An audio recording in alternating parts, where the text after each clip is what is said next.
display ပါလို့မလာလဲဟာဒုက္ခပါပဲမပုတ်ကပါဝါလဲလာတယ်ဖန်လဲလှဲတယ်ပြီးတော့ keyboard backlight လဲလင်းတယ်ဒါပေမဲ့ screen လုံးဝမလာတော့ဘူးအဲ့လိုချင်းနေမျိုးမှာဆိုရင်တင်ဆိုရင်ဘာလုပ်မလဲ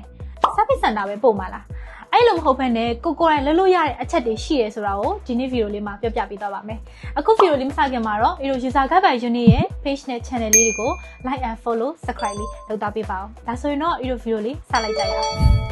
display မလာတော့တဲ့မပုတ်တစ်လုံးကိုကိုက data ပြန်ယူခြင်းလို့ပဲဖြစ်ဖြစ်ဒါမှမဟုတ်ပစ္စည်းလဲဖို့အတွက်အပိုပစ္စည်းရှာလို့မရတော့တာပဲဖြစ်ဖြစ်မဖြစ်မနေအသုံးပြုရမယ့်အခြေအနေမှာရုပ်ထွက်အတွက် monitor ဒါမှမဟုတ် TV တစ်လုံးရှိရပါမယ်ပြီးတော့ရင်ချိတ်ဆက်ဖို့အတွက်ကတော့ HDMI ကြိုးဒါမှမဟုတ်ခွဲရမပုတ်က Type C ပေါ်နေလာဆိုရင်တော့ Type C to HDMI converter တစ်ခုရှိရပါမယ်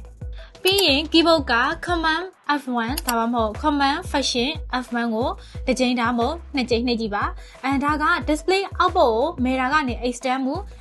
ကနေမေတာအပြန်အလှန်ပြောင်းပေးတာဖြစ်ပါတယ် external monitor မှာပေါ်လာပြီဆိုလို့ရှိရင်တော့ MacBook lid ကိုပိတ်ပြီး keyboard နဲ့ mouse ချိတ်ထားပေးပါ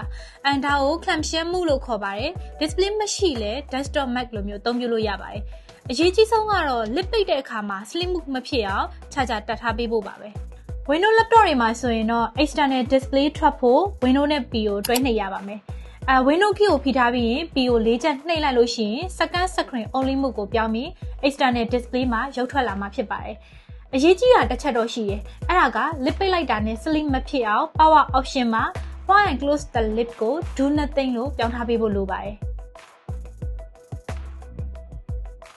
keyboard shortcut မသိတာကြောင့် display မပေါ်ရည် second screen ပြောင်းလို့မရတဲ့အဖြစ်တွေကြုံမှုရဆိုရင်တော့ comment မှာရေးသားပေးပါအောင်အခုလိုနည်းပညာ tips တွေကိုအမြဲတင်ဆက်ပေးနေတာဖြစ်လို့ user guide by unit ရဲ့ page နဲ့ channel လေးတွေကို like and follow subscribe လေးလုပ်သားပေးပါအောင်ဒီဗီဒီယိုလေးကတင့်အတွက်အသုံးဝင်နေဆိုရင်တော့အခုဗီဒီယိုလေးကိုလည်း share သွားပေးပါအောင်နော်အဆုံးထိကြည့်ရှုခဲ့ကြတဲ့အတွက်ကျေးဇူးတင်ပါတယ်အားလုံးပဲတတာ